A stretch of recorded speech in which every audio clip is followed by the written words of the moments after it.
Assalamualaikum warahmatullahi wabarakatuh, Ibu. Jadi, pertama ngapunten Ibu mengganggu waktunya. Saya sebagai calon guru negara angkatan 11 ingin berbagi pengalaman dengan Ibu terkait kepemimpinan di sebuah sekolah. Nah, mungkin ada beberapa yang ingin saya konfirmasikan kepada Ibu selaku Ibu yang sebagai kepala sekolah sudah lama, tentu pengalamannya sudah sangat luar biasa, dan itu akan saya ambil pengalaman dari Ibu. Nah, untuk yang pertama Ibu, punten Ibu boleh perkenalkan nama Ibu dan asal instansinya. Terima kasih. Selamat kerja dari menjadi CPP dan semoga semuanya dapat berjalan sampai selesai. Dan saya sebagai kepala sekolah dari saudara Ahmad Muhaji, yaitu CPP dari SD Negeri Sering 1. Saya kepala sekolah, nama Ani Yasuti, instansinya dari SD Saingan 1, Kecamatan Tanjung, Kabupaten Brebes. Terima kasih Bu. Untuk yang pertama nih Bu, langsung ke sesi sharing saja nih Bu. Selama Ibu mengampu di sekolah ini Bu, pernah tidak Bu memiliki sebuah kasus yang mungkin masuk apa? Oh iya, satu lagi kalau itu. Ibu, untuk yang pertama Bu, selama Ibu memimpin di sekolah ini ya Bu, kan sudah lama juga, itu pengalaman banyak.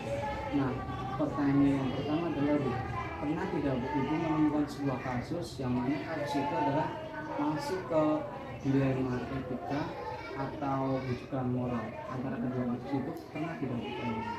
Selama kurun waktu beberapa tahun saya menjadi kepala sekolah, ya menjabat jadi kepala sekolah, tentunya banyak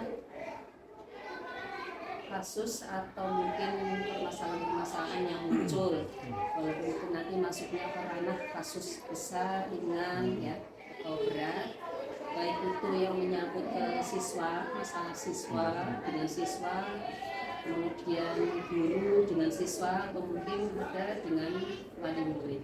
Itu banyak.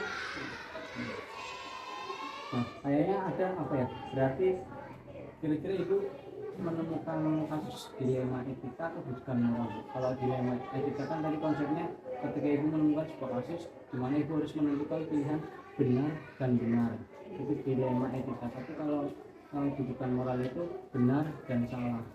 Kira-kira Ibu lebih sering yang mana? Itu justru lebih banyaknya dilema etika.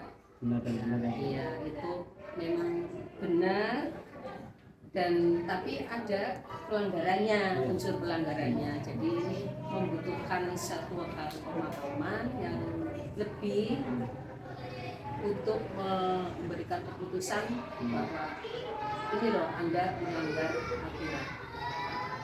Nah, kemudian ketika Ibu mencoba mengidentifikasi sebuah kasus, tentunya kan Ibu harus tahu Bu ini benar atau salah, benar atau salah atau benar. Nah itu sebelum Ibu mengidentifikasi kasus-kasus itu caranya gimana Bu? Ya, sekarang suatu instansi tentunya punya aturan, ya. Nah, kalau di sekolah adalah aturan sekolah di mana ini harus ditaati dan dilaksanakan oleh baik warga sekolah, ya. Nah, kalau aturan berarti ada larangan dan kewajiban, termasuk bagi guru selaku PNS maupun selaku ASN P3K itu juga punya aturannya, ya, sehingga semuanya harus mengacu ke kedua aturan-aturan tersebut. Jadi dari Ibu mengidentifikasi kasus itu masuk ke dilema etika atau bukan moral itu melalui aturannya Bu, ya? Membaca aturan yang ada, katakan itu. Kemudian Bu, bagaimana Ibu sendiri menjalankan pengambilan keputusan di sekolah Bu ketika menemukan sebuah kasus yang mana katakanlah ada dua kepentingan yang sama-sama benar atau mungkin sama-sama mengandung nilai kebajikan. Kira-kira Ibu cara mengambil keputusannya gimana Bu? Ya, jadi kalau ada kasus seperti itu, ya saya akan tentunya ada satu hal yang akan saya lakukan sebelumnya. Yang pertama tentunya ada pemanggilan. Kalau ini baik guru atau siswa, ini jelas nanti ada kami ambil apa itu pemanggilan, nanti untuk wawancara kepatutan. Namun sebelum itu saya akan melakukan apa itu mencari informasi dulu kepada saksi atau apa atau informan ya bahwa ini benar atau tidak itu. Kemudian nanti saat mau pemanggilan saya sudah menyusun daftar pertanyaan-pertanyaan atau wawancara kalau itu memang diperlukan, jadi sudah saya siapkan dulu. Sehingga nanti setelah memang iya nanti kami panggil, kita wawancara, dapat wawancara ya. Tentunya dalam wawancara itu jangan sampai merendahkan martabatnya, tidak boleh meninggalkan kesopanan walaupun itu kepada siswa, apalagi kepada rekan guru, itu tetap harus dijaga ya. Jadi tidak langsung memvonis. Nah, nanti akan hasil wawancara itu akan saya buatkan di PAP ya. Kalau memang itu nanti termasuk satu pelanggaran yang berat apa itu nanti akan kami laporkan ke atasan. Kemudian Bu, hal-hal apa saja yang selama ini Ibu anggap itu efektif dalam pengambilan keputusan pada kasus dilema kita yang Ibu temukan? Jadi selama ini kalau menangani satu kasus ini memang kita harus tahu dulu apa ya aturan, maka kami harus pertama memberikan pembinaan, sering memberikan pembinaan ya, itu tentang aturan-aturan yang ada baik itu pada guru maupun di sekolah. Kalau seorang anak atau mungkin guru melanggar itu mungkin karena tidak tahu atau tidak tahuan adanya aturan ini termasuk larangan yang tidak boleh dilakukan, atau kalau melakukan ini berarti melanggar aturan. Mungkin ada yang seperti itu sehingga perlu ada pembinaan begitu okay, untuk memberikan pemahaman. Kemudian yang efektif lagi kita juga harus memberikan teladan ya, bahwa kita jangan sampai melakukan sebagai pimpinan jangan sampai melakukan hal yang kurang baik. Contoh yang ketiganya itu adalah komunikasi baik juga siswa dengan guru, tetap walaupun ada satu permasalahan kasus kita anggapnya jangan terlalu apa ya istilahnya panu atau kamu ini atasan nggak usah, kita tetap seperti kayak keluarga. Jadi nanti dalam wawancara pun nanti akan muncul apa adanya, dan yang penting juga tetap harus menjaga kerahasiaan. Nah, untuk ketika Ibu menghadapi sebuah kasus dilema etika itu, tantangan yang dihadapi itu apa tuh? Yang kadang misalkan membuat susah untuk mengambil keputusan. Iya, itu yang kalau kasus ini termasuk yang kasus berat ya, itu dalam PP nomor 53 tahun 2010 kita harus punya tim. Nah, itu tim khusus ini kami boleh minta bantuan dari atasan kami ya. Itu nah kalau sudah dengan data atasan ini jelas nanti harus tegas sekali dalam putusan, harus sesuai aturan itu.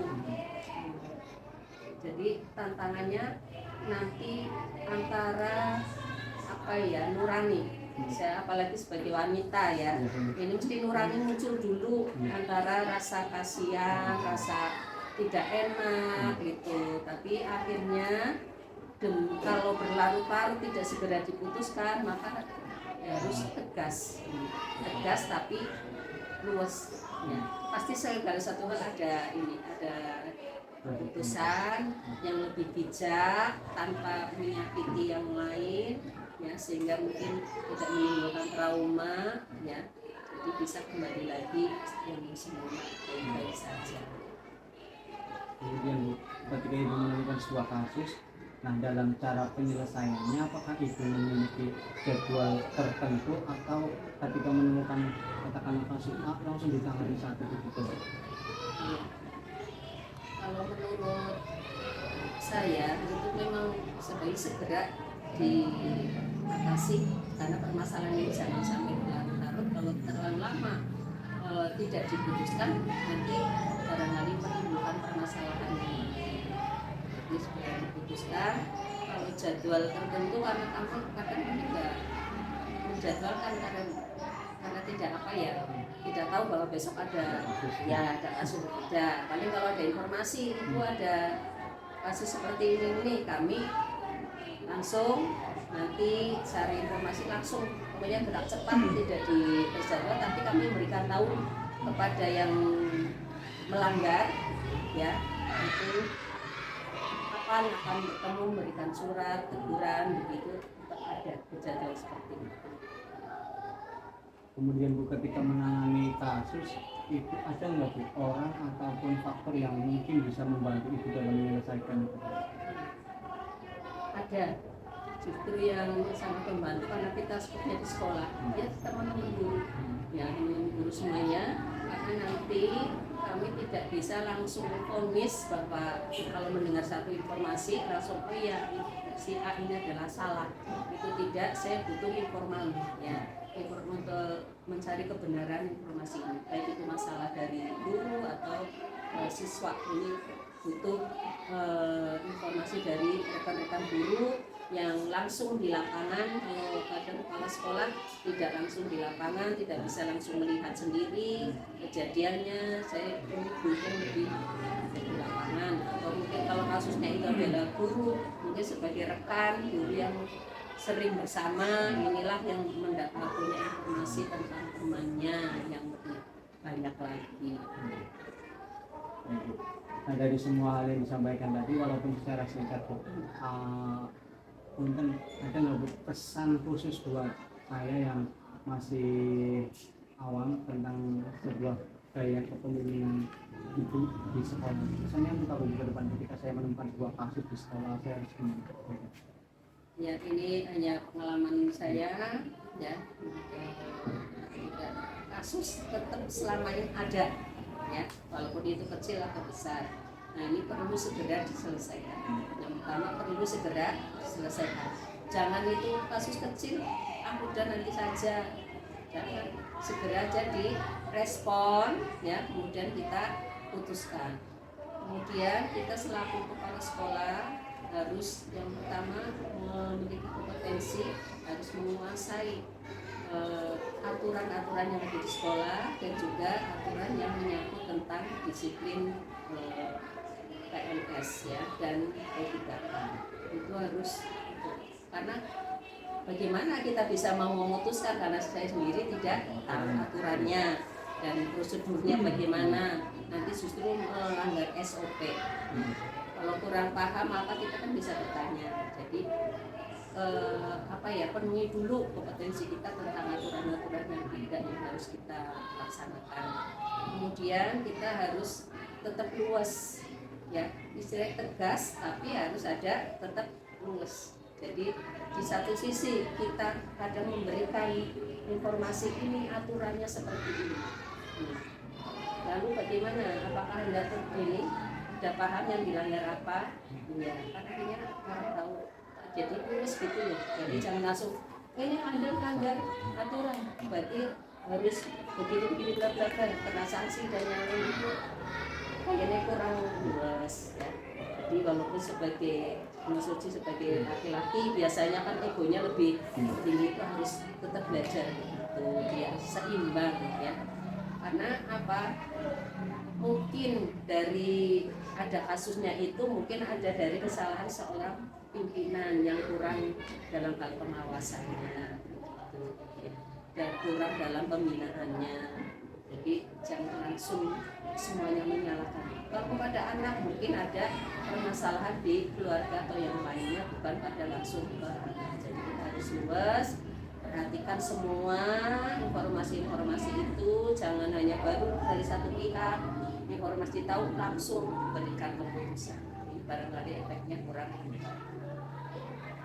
untuk matur nuwun atas waktunya yang sudah berbagi pengalaman yang luar biasa. Mudah-mudahan kedepannya bisa seperti itu, menjadi seorang pemimpin yang sangat luar biasa. Terima kasih. Saya akhiri Ibu. Assalamualaikum warahmatullahi wabarakatuh.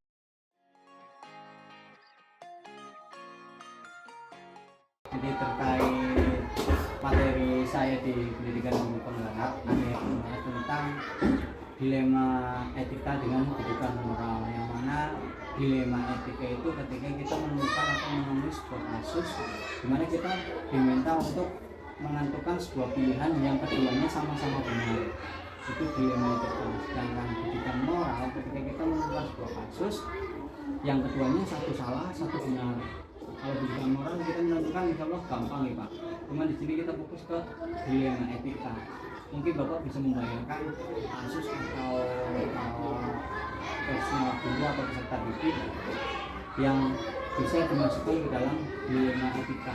Nah, pertanyaan pertama nih Pak, pernah nggak Pak kiranya Bapak menemukan sebuah kasus yang masuk ke dalam dilema etika, atau Bapak seringkali hanya menemukan kasusnya itu tentang kedudukan moral? Dilema etika, sesuatu yang disandarkan pada benar dan benar dari benar itu, maka prinsipnya harus tidak boleh cuma sisi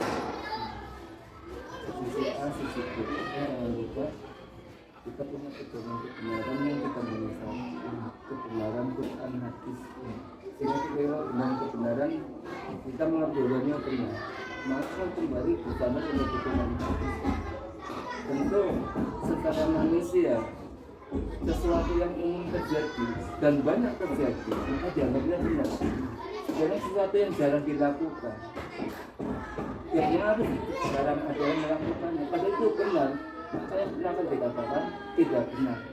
Zaman sekarang dunia sosmed kebaikan yang jarang muncul, maka tidak betul.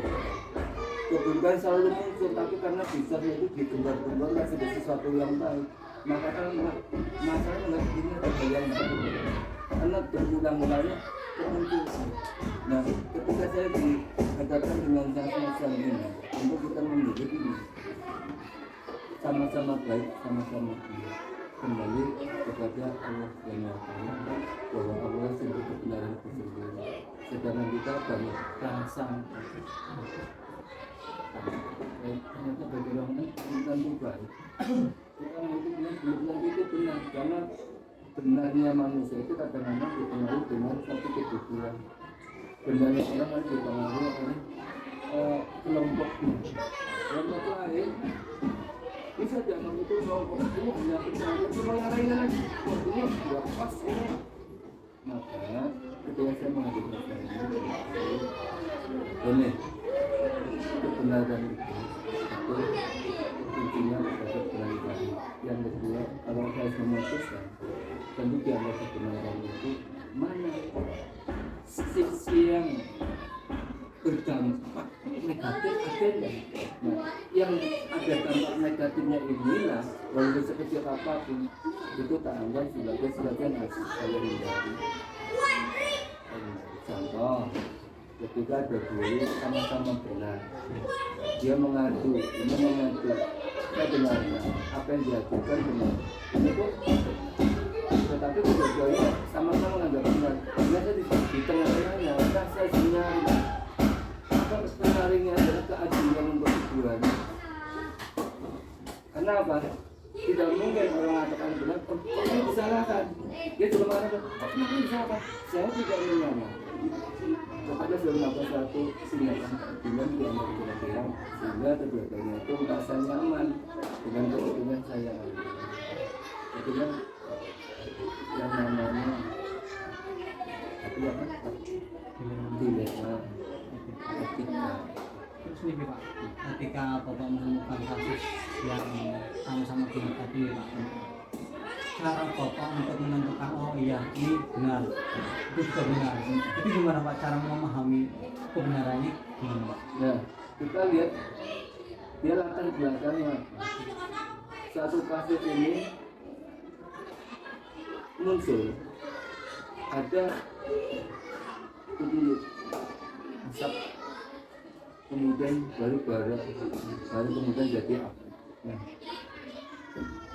ketika asap ini muncul tentu latar belakangnya apa dulu? Tidak mungkin hal yang sepele dianggap masalah. Kalau tidak ada orang lain yang menghadapi masalah, sebelum terjadi masalah, mesti ada satu pihak menganggap itu satu masalah. Pada orang lain menganggap, oh itu bukan masalah. Nah, permasalahan yang muncul ini kita akan melihat dia menganggap masalah karena apanya dulu. Mengadu, kenapa dengan seperti ini? Jadi kita lihat alasan mengangkat suatu hal bukan suatu masalah, sedangkan bagi orang lain bukan masalah.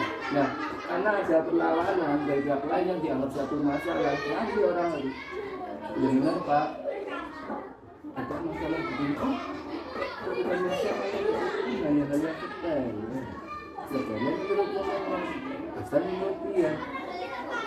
Lalu sepelenya dengan atau yang pertama itu bukan sepele, itu hal yang sangat menyakitkan hati misalnya. Nah, karena ada dua hal yang sama-sama menganggap benar, dan saya juga bisa mengatakan alasan dia benar. Dari mana mengambilnya? Dari alasan yang ditemukan oleh kedua belah pihak. Dan sarannya apa? Kebenaran yang tadi berbeda dari sudahnya kita satukan. Ini saudara-saudara, maka sama sesuatu itu akan muncul. Itu ada penyulutnya. Nah, penyulut ini sengaja ketika harus terjadi karena tidak sengaja dan kita mengumpulkan orang lain. Ini kan jadi masalah yang disampaikan sama-sama maka kebenaran tadi harus saya rangkum jadi satu. Dari mana saya tahunya benar dan salah? Dari alasan dan tentu dari saksi. Tanpa adanya saksi, saya dong namanya apa ya berat sebelah dan ketemu kan beberapa saksi yang dari yang tidak satu kelompok. Jadi orang benar-benar ada di sana. Itu yang namanya saksi juga. Terus nih Pak, gimana cara Bapak untuk mengambil sebuah keputusan ketika Bapak menemukan kasus yang mana keduanya itu benar? Cara Bapak mengambil keputusan seperti apa? Mengambil keputusannya artinya nah, karena kedua-duanya benar, maka kita ambil keputusan adalah dua masalah tadi. Katanya yang berkata itu bentuknya manusia dan manusia sama-sama. Kita berikan semangat kedua-duanya. Kalau hanya kedua-duanya adalah bagus apabila dijadikan satu. Maka ide itu yang benar jangan bergerak sendiri. Ini tidak benar. Kalau bergerak sendiri tidak akan saling menguatkan. Tapi itu ketika yang benar dijadikan satu, maka daya serangnya benar dengan benar. Daya serangnya, daya juangnya semakin kuat. Maka saya akan menyatukan berdua kebenaran itu dijadikan satu. Bukan untuk dipisahkan. Kalau dipisahkan nanti mereka akan bergerak sendiri dan menganggap jadi saya yang salah nih. Dia juga yang salah nih. Kenapa? Karena mereka masih di dalam posisi masing-masing. Kalau disatukan mereka jadi suatu kekuatan kebenaran jadi satu. Sama halnya dengan keheterogenan, kebermacam-macaman, kebinekaan. Apabila kita bergerak-gerak sendiri, maka kekuatan tidak muncul. Tapi kalau kebenaran jadikan satu, ini dahsyat. Ini satu, benar. Sama-sama bagus, sama-sama lucu, sama-sama bersih. Tapi untuk menyatu hanya satu ini yang kuat. Jadi yang lain sama-sama bersih, sama-sama bagus, sama-sama benar, sama-sama kuat. Dari pohon yang sama, disisik, diraih oleh orang yang sama. Ketika dijadikan satu benteng luar biasa. Jadi satu itu yang sangat berat. Kemudian Pak, terkait langkah-langkah biasanya ketika menemukan sebuah kasus kan orang itu kan punya cara ataupun langkah-langkah ataupun bahkan prosedur sendiri untuk menyelesaikan sebuah masalah itu atau ya kendala. Nah, langkah-langkah yang biasa Bapak temui itu seperti apa? Misalnya Bapak menemukan katakanlah kasus si A, biasanya Bapak manggil dulu terus dikasih doa atau langsung dipanggil dihukum langsung atau seperti apa? Iya. Yang sambil awalnya ya, yang bersangkutan lanjut secara karena menyangkut hati, menyangkut perasaan orang, itu ada suatu hal yang dianggap tidak tepat, dianggap suatu pelanggaran, ini baru dianggap tuduhan. Nah, jangan sampai dulu melakukan satu kebelian kita berikan suatu peringatan ya kepada mereka jangan sampai ini akan membunuh karakter. Lalu kita harus sadar juga. Jika itu lebih dari satu orang, tentu dilakukan juga dalam waktu yang berbeda satu persatu. Kemudian step kedua, saya data, saya catat dulu dari A dan seperti apa, dari B seperti apa. Apabila permasalahannya hanya satu saja, hanya satu orang, saya lakukan yang sama, saya data dulu. Kemudian data-data itu saya pertimbangkan kenapa seorang guru melakukan hal yang kurang apa, mesti ada alasannya, kembali pada alasan. Ada yang melatar belakangi kenapa seseorang guru berlaku tidak disiplin, tentu ada masalah. Dan jangan sekali-kali kita melakukan satu tindakan pendisiplinan kepada guru yang tidak bersalah langsung tanpa kita tahu masalah sebenarnya. Contoh, kenapa ada seorang guru ngantuk di ruangan kelas? Apakah saya harus datang untuk menegur, Pak bangun Pak di depan murid? Itu salah besar. Itu karakter dia, Pak guru atau guru siapapun ya. Di hadapan kan dia dipermalukan untuk orang sekolah. Lalu caranya gimana? Nah pada kesempatan yang lain, saya sudah terpisah. Oke. Ada masalah apa kelihatan isu banget sih. Dan dia nanti kan cerita ini baru tahu ternyata dia sedang keluarganya ada yang sakit misalkan menungguin di rumah sakit. Guru tadi merahasiakan sakit-sakitnya karena tidak ingin merepotkan sekolah. Nanti kalau sekolah tahu akhirnya apa?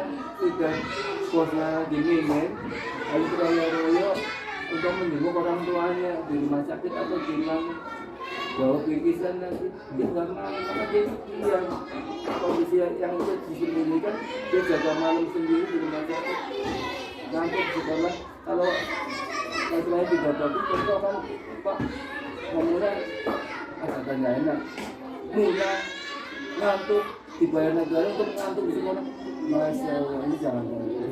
Jadi kita harus tahu alasan mengapa ada suatu tindakan yang dianggap tidak disiplin, harus tahu cari alasannya. Jadi kita ambil kesimpulan maupun memperbaiki untuk pembelajaran seperti itu.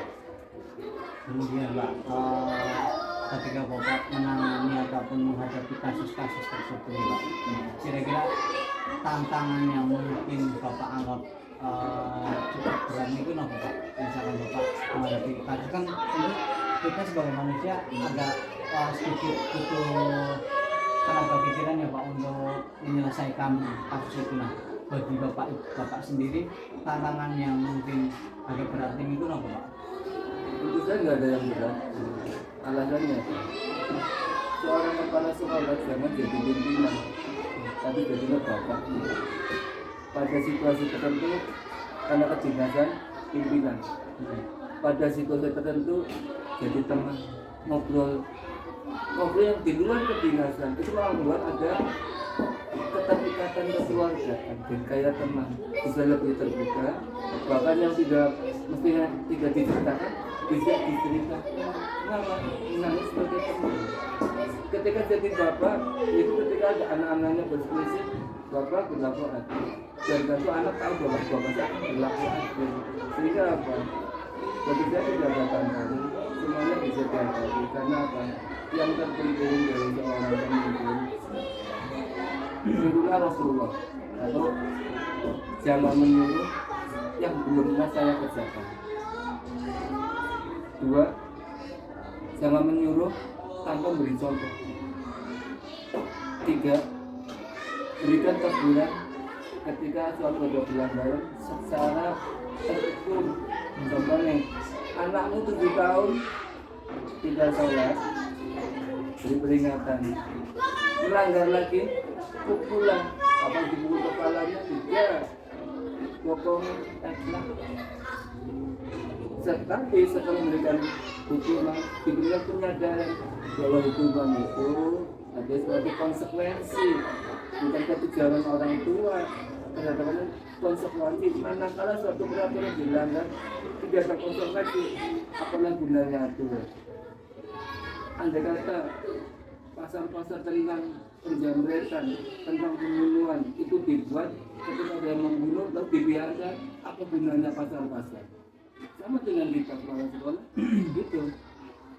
Jadilah ingator sungguh di depan kasih contoh bagaimana pas sekolah ngomong-ngomong nyuruh-nyuruh dewe juga nggak pernah kasih contoh. Bagaimana Pak, itu meja banyak sekali bahkan dipindah ke tempat aman yang dari saya. Kepala cuma begitu akan dilakukan apa ketika kepalanya di berusaha nak keluar pergi istirahat. Kenapa? Ngasih contoh. Tapi ingat tuh perlu benar-benar dinyatakan, bukan hanya ucapan. Ingat dia bangun kasih apa di tengah-tengah itu barang bayi potongan meja barang apa saya lakukan itu latih anak-anak lomba saya itu latih drum band saya itu melatih drum band. Ketika saya tidak mampu saya mendampingi memberikan semangat kepada si pelatih kepada si aku. Saya didampingi mereka tidak masih bukan saya tinggal bertinggal. Saya selalu pantau sejauh mana dengan melatih anakku apa untuk ini Pak. Mari Bapak lihat ini yang keluar gimana. Mari Bapak berikan gambar. Dia silakan setel itu musiknya anak saya joget tari-tarian. Oh ini Indonesia itu kalau di sini kita tambah gimana? Di sini kita tambah. Oh gitu Pak. Lagunya gimana? Ini ditambah karya sedikit. Karena itu kelihatannya kosong. Ternyata apa? Guru memberikan satu masukan. Saya mengharap mereka juga supaya saya diberi kesempatan memberikan masukan. Jadi dua-duanya keluar. Tidak begini saja jelek, ini kurang bagus dong, harus ditambahin bukannya seperti itu. Tapi Bu, saya izinkan, saya izin walaupun saya izin pinjamkan. Bu, saya izin untuk nonton latihannya boleh? Gimana Pak? Ada yang kurang Pak? Kalau tambah dibagi gimana? Nah ini namanya kepala sekolah ingin maju bangun kasus bareng-bareng membangun suatu asa. Kepuri handayanya setelah mereka jalan kita ngawasi kalau mereka lagi capek kita kasih minum, kalau mereka lagi capek kita itu jitin misalnya ayo bangun lagi misalkan bayinya kita dorong lagi kepuri handayanya selalu ngintin dari belakang. Jadi hal ini seperti tokoh pendidikan kita sebenarnya ngabdosi dari ngabdosi bukan tokoh pendidikan ini sebelum tapi justru dari nabi dulu. Terus ini Pak, ketika Bapak menemukan sebuah kasus katakanlah terkait penyelesaiannya ada nggak sih Pak? Misalkan Bapak berencana setiap katakanlah sebulan sekali atau sebulan dua kali untuk fokus apa ya menyelesaikan sebuah masalah itu, atau Bapak ketika menemukan sebuah kasus saat itu juga diselesaikan Pak? Biasanya seperti apa Pak? Sebenarnya untuk kasus-kasus yang terjadi itu kasus gesekan kalau dibiarkan lama-lama itu melebar. Tapi kalau segera disedot itu tentu tidak akan melebar. Tetapi caranya penyelesaian kasus yang besar itu harus segera. Kalau kasus-kasus yang kecil itu pelan-pelan. Yang besar itu kalau mengambil resiko bahaya perpecahan dalam suatu sekolah, dia timbulnya geng-geng dari kelompok-kelompok guru yang suka dengan pemikiran A ikut A, masuk ke pemikiran B ikut B, ikut B. Nah, geng-geng ini itu kan sangat bahaya untuk menimbulkan suatu perpecahan di dalam kekuatan sekolah itu ya guru. Dan itu membawa kepada pelaksanaan pendidikan itu sendiri. Maka andai kata itu terjadi, ini utamakanlah musyawarah. Kuncinya musyawarah. Apapun masalahnya, kalau dimusyawarahkan duduk bersama. Itu ada contoh. Apa yang terlihat dalam agama kita? Dalam wasyawirhum bil amri, musyawarahkanlah masalah. Karena itu yang perintah Gusti Allah. Tidak mau Gusti Allah menyesatkan. Jadi masalah apapun yang ada di dunia ini dimusyawarahkan dengan baik-baik. Jangan membawa nafsunya masing-masing, pengen terpenuhi nafsunya. Tapi tujuan seorang apa? Mencari suatu titik temu, bukan mencari kemenangan untuk saya, untuk panjenengan, bersama. Kalau semuanya bersikukuh ingin menang, apa yang diinginkan tercapai, maka musyawarahkan buntu. Maka dari sistem demokrasi kita, misalnya kayak kita ini apa? Pengambilan voting suara terbanyak, dan itu belum mencapai suatu mufakat, itu keterpaksaan voting itu. Tapi namanya musyawarah zaman Nabi justru keikhlasan, melepas egoismenya, ikhlas dilepas demi kepentingan yang lebih besar, bukan kepentingan individu, kepentingan kelompok, tapi kepentingan yang lebih besar, kepentingan negara. Kami di sekolah, ya kepentingan anak-anak didik itu. Maka musyawarah itu yang harus kita lakukan. Jangan kita seorang kepala sekolah misalkan arogansi menggunakan haknya sebagai pemutus suatu perkara sebagai penyelesaian. Saya itu nggak seperti itu. Saya lebih condong kepada ketika ada sesuatu yang baik, tingkatkan baiknya. Kalau ada sesuatu yang buruk, kita kurangi buruknya sampai hilang, Jangan mengurangi toh, kurangi sampai hilang. Kalau sudah baik, bukan dipertahankan baiknya, tingkatkan nilai kualitas baiknya. Kan baik kan ada baik, lebih baik, sangat baik, dan luar biasa baiknya itu kita tingkatkan. Kemudian Pak, ketika Bapak menemukan sebuah kasus lagi Pak, ketika dalam penyelesaiannya kan mungkin Pak, ada nggak sih seseorang ataupun faktor-faktor yang membantu Bapak dalam menyelesaikan itu Pak? Kalau itu biasa aja. Single Pak, single apa? Orang atau siapa? Kalau pertama nih, kita kembali kalau sebagai manusia yang beriman, tentu ada sandaran. Kalau kita jangan bersandar kepada manusia. Hasbunallah wa ni'mal wakil, ni'mal wakil. Bersyukurlah aku bersandar kepada Allah, karena Allah tidak pernah bangkrut. Ketika kita berada manusia, saat kita bangkrut, kita hilang sandaran. Kayu misalnya suatu kayu itu kelapa, maka sandar karena kita kepada Allah. Maka ketika kita menghadapi suatu masalah yang terutama mesti sholat hajat nih, mohon petunjuk kepada Allah.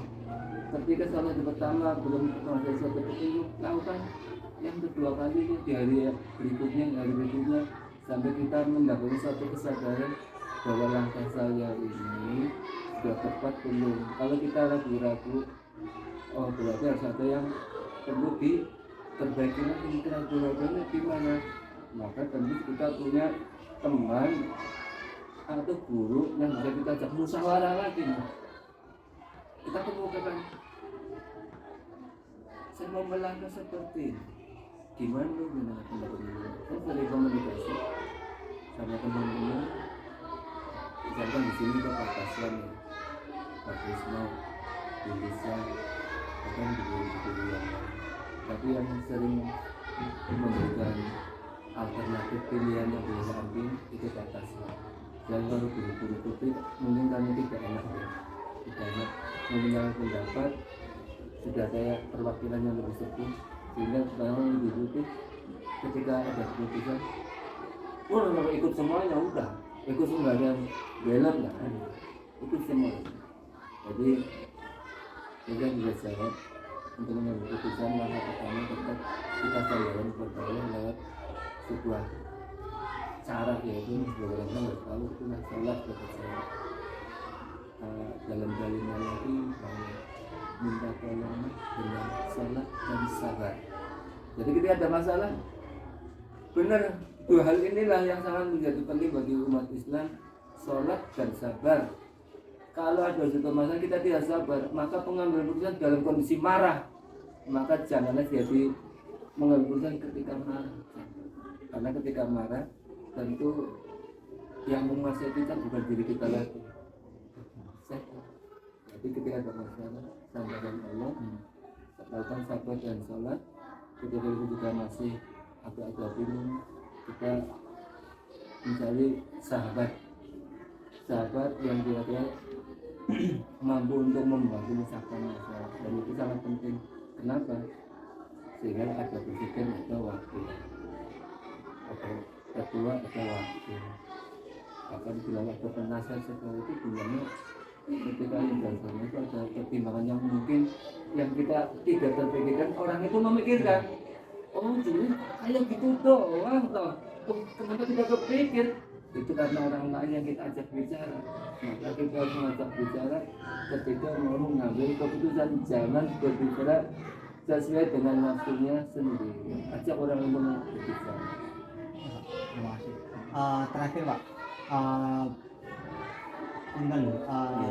saya meminta ya pesan, maksudnya bukan pesan terakhir, bukan pesan yang mungkin bermakna buat saya pribadi Pak, terkait bagaimana seorang pemimpin mengambil sebuah keputusan di sekolah. Tentunya Bapak sebagai kepala sekolah, jangan buat saya pribadi Pak, buat hal ke depan itu apa Pak? Pak. Iya. Ini Mas, maulah menjadi pendengar, jangan hanya mau bicara doang. Maulah menjadi pendengar. Dengan mau mendengarkan orang lain, maka kita akan tahu keluhan mereka. Kalau kita tidak mendengar, maka jangan seolah nggak ada masalah, seolah tenang-tenang saja, seolah-olah itu berjalan sesuai dengan keinginan kita. Padahal belum tentu. Kesenyapan yang ada, senyap ya, dianggap itu karena perintah saya. Senyap karena mereka nurut sana, belum tentu. Kesenyapan yang ada bisa terjadi ada dua hal. Hanya karena takut sehingga mau melakukan. Yang kedua, hormat karena kepatuhan. Hormat karena takut. Mengerjakannya karena takut. Nah, tetapi ketika kita mendengar apa kata orang, enaknya gimana sih ya? Lalu jangan kita melihat siapa yang bicara, tapi dengarkan apa yang dia bicarakan. Walaupun itu dari seorang penjaga, saya sering mendengar omongan penjaga. Kalau penjaga gimana ya? Itu pembangunan harusnya enaknya gimana? Saya dengarkan omongan penjaga. Kan ketika saya saling, oh ini bagus ini menjadi suatu langkah untuk ke depan. Begini, saya sampaikan kepada mandornya, saya sampaikan kepada bagian penasihatnya. Jadi kuncinya ya, maulah jadi pendengar dan dengarkan, jangan melihat siapa yang berkata.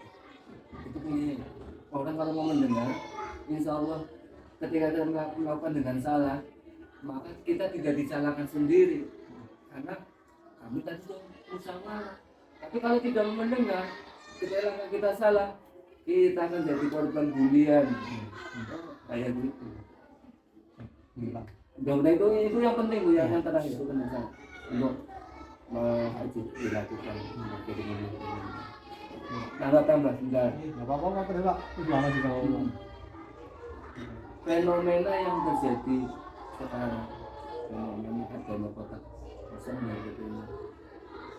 Di Jakarta kenapa mereka mau memilih jadi 3 calon 30 Desember itu fenomena apa? Karena sekarang ini tidak mau mendengar ya, tidak mendengar apa? Rakyat ini akan bisa terjadi suatu tindakan-tindakan yang anarkis bisa terjadi karena kita tidak mendengarkan mereka. Maka jadilah pendengar sehingga kita bisa menentukan langkah yang tepat berdasarkan apa yang kita dengar.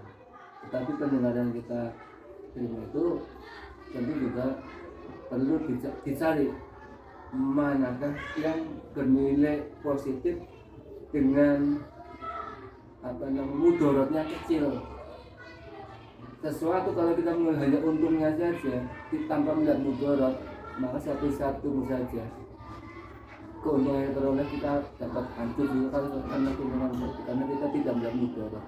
Maka dengarkan apa yang mereka omongkan, jangan melihat siapa yang ngomong. Apa yang kita dengar disaring mana yang mudorotnya kecil, yang mudorotnya besar nggak usah dipakai, yang mudorotnya kecil nggak usah dipakai. Mana yang dipakai, yang tidak ada mudorotnya yang dipakai itu. Kecuali yang mudorotnya nggak ada, semuanya ada mudorotnya semuanya. Ambillah yang mudorotnya paling kecil, itu menjadikan suatu landasan kita mulai.